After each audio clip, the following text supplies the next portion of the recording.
Let's talk about residents' rights.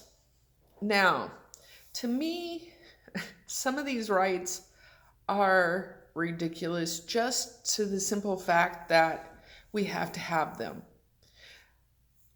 We should always be treating people with dignity and respect, especially our elderly. However, when people come into a facility, people start treating them like they're something like an object or not alive, right? And so OBRA 87 put into effect residents' rights. There's a good handout on your class that goes, it's a handout that the nursing homes actually give the residents when they come in so they know their rights. The first right is to be treated with dignity and respect. Come on, guys. That's a basic human consideration. Let's see. Privacy. We've got to do privacy. Give them as much privacy as possible. Let's see. They need choices. This is that independence again, right? We need them to have as many choices as possible. Freedom from restraint, abuse, and neglect or misappropriation of property. We will get into those a lot more here in a little bit, but they have a freedom. It's not right for them to be abused, neglected, or misappropriation of property. Freedom to manage financial matters. It is still their money. They should have the right. They have the right to associate with whomever they want. They have a right to make choices. They have a right to refuse, right? And we have to remember these rights. Now, when you take your state test, I always say, always go with your first answer, right? Don't change your answers because there's a study that says 97% of the time you will pick the right answer the first time, right? I need you to, usually there's one answer that makes no sense, one or two answers that don't make any sense, that are just mean.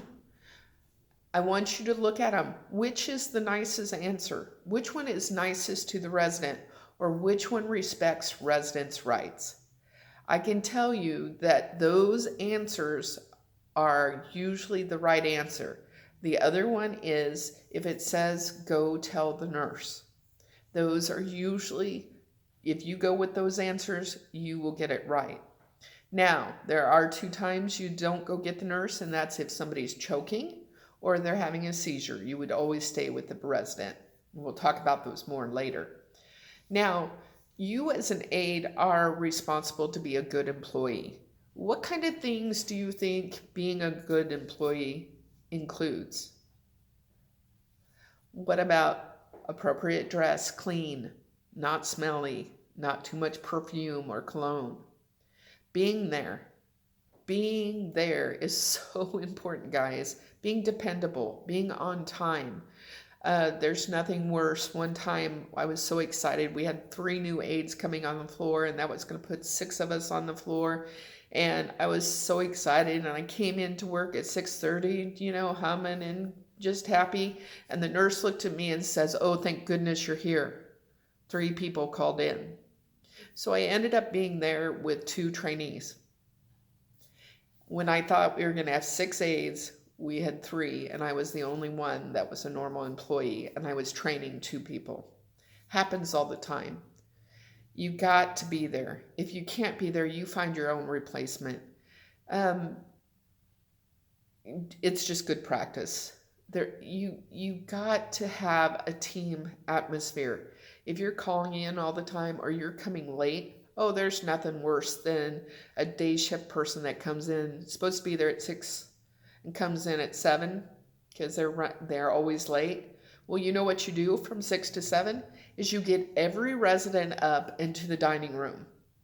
We had a lady who would literally waltz in about 7 with her coffee, sit down and start feeding residents after we had been busting ourselves for an hour getting everybody to the dining room. Doesn't make for very good teamwork. You need to be competent. You need to Do what you were taught.